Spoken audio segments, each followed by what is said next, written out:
handgun. He knocked on the door, and when the door was opened, Pardo opened fire.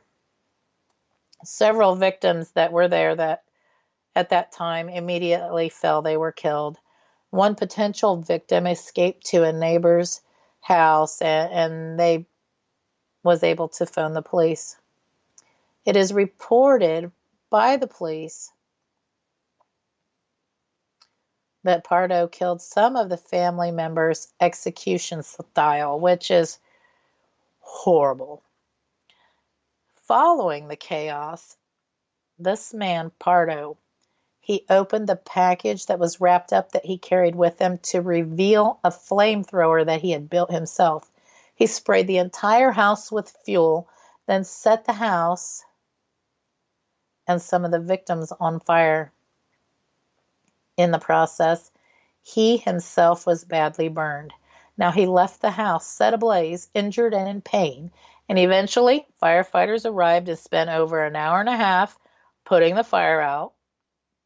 It was eventually revealed that Pardo took 10 lives, including his own. Now, the very bizarre detail of the Pardo murders is what happened after he killed his victims and set the house on fire. It seems that though he even burned himself, he drove to his brother's house over 30 miles away. His brother wasn't at home at the time of his arrival. However, Pardo had entered his house and taken his own life with a shotgun. Now, because of the heat of the fire, it was reported that large chunks of the polyester Santa suit had been melted into Pardo's skin. Bruce Pardo was a man with no previous history of violence or mental illness. However, it was clear that he was gearing up for something for a while, because after his death, the police recovered even more guns and bombs and other instruments like that at his residence. One can only speculate why Pardo went from an ordinary man to a Santa Claus bomb maker. It was learned that he was recently fired from his job as an electrical engineer, which can weigh heavily on anyone, I suppose. Additionally, he recently divorced his wife, and he was ordered to pay child support when he was already paying child support for 3 other children from yet a previous marriage. And it seems as though he couldn't afford it.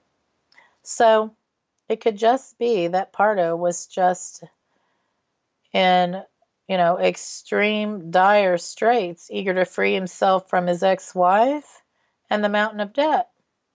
Perhaps in such thoughts of despair, one might think of unimaginable ways to escape. Now, I surely wouldn't, of course, but nevertheless, an entire family ended up dead at the hands of evil Santa Claus. But my question is, why would someone choose Christmas to do such a heinous act?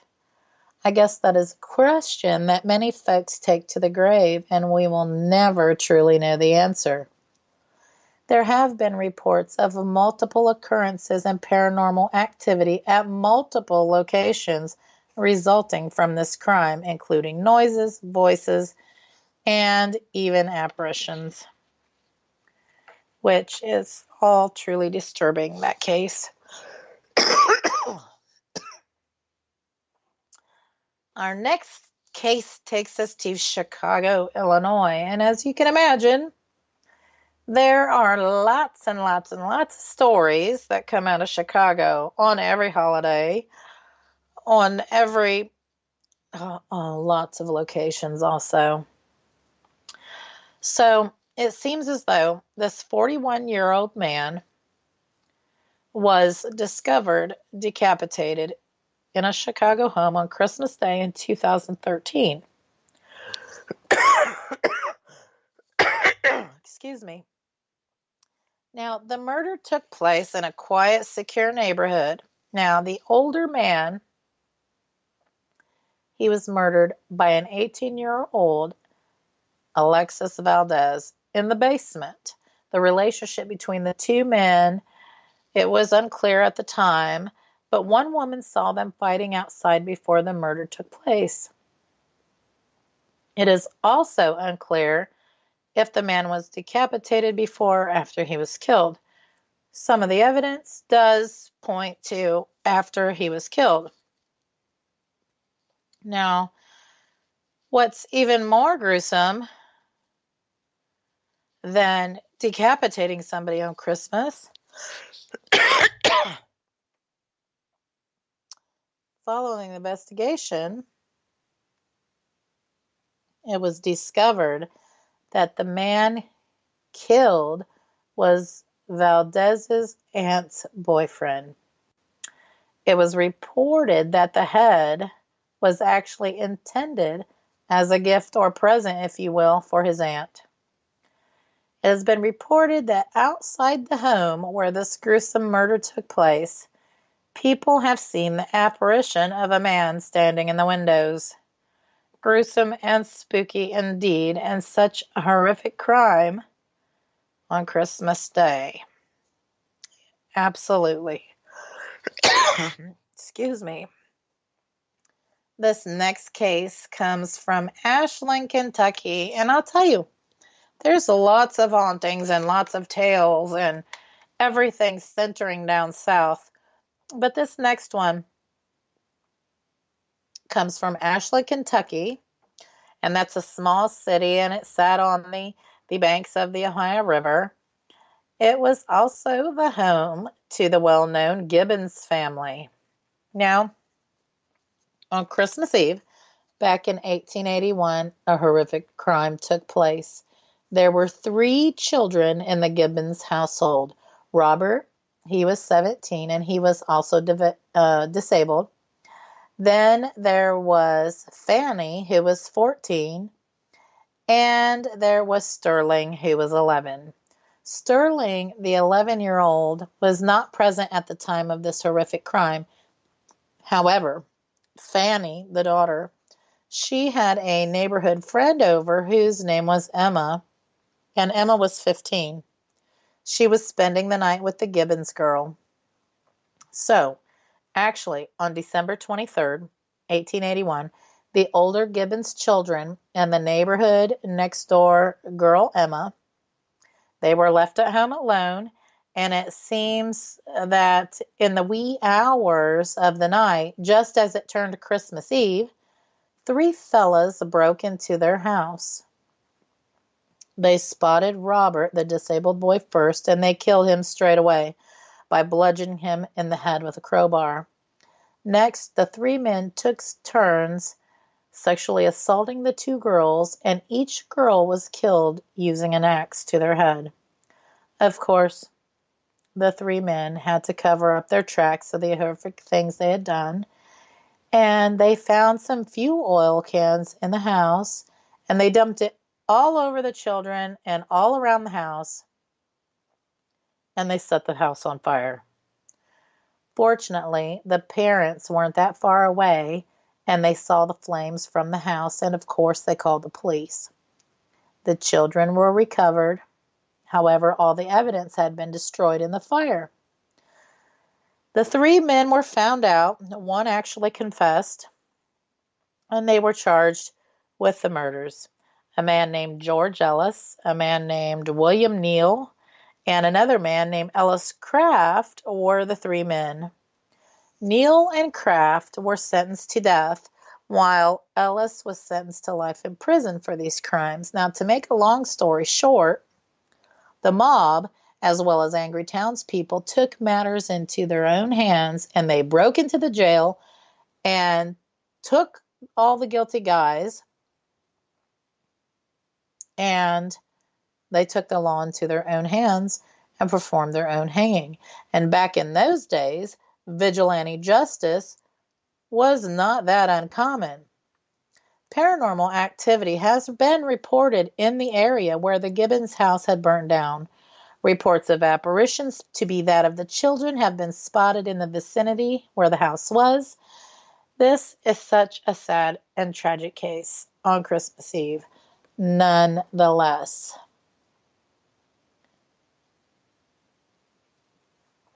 Now, this next case we come up, it takes us to San Diego, California. On Christmas Eve in 2013, a triple homicide took place in San Diego. The case had police stumped for a short time, and it also became notorious among the locals. The first two victims in the case were shot in the Macy's parking lot at the Mission Valley Mall. The two victims were Flint and Salvatore. They died in the hospital a couple of days later. The third victim was Salvatore's brother, as well as Flint's fiance. Now, this fella, Gianni, he went missing after the shooting and was later discovered in the trunk of his car. He'd also been shot. A man named Carlo Mercado was arrested in connection with the three murders. Now, it's been reported that on Christmas Eve, the ghosts of Flint and Salvatore has been seen in the Macy's parking lot. And this has happened on more than one occasion. So I would be interested in going to check that out to see if I could spot them. Now, the next case takes us to Irvington, New Jersey.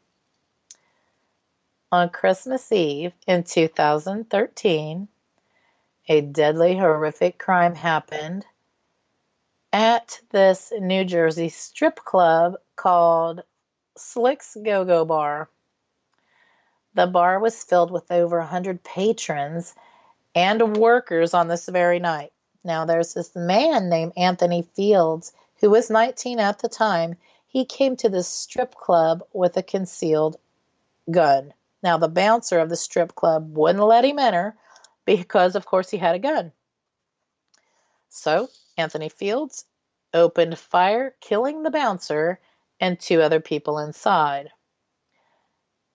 Beyond that, two other people were injured during the assault.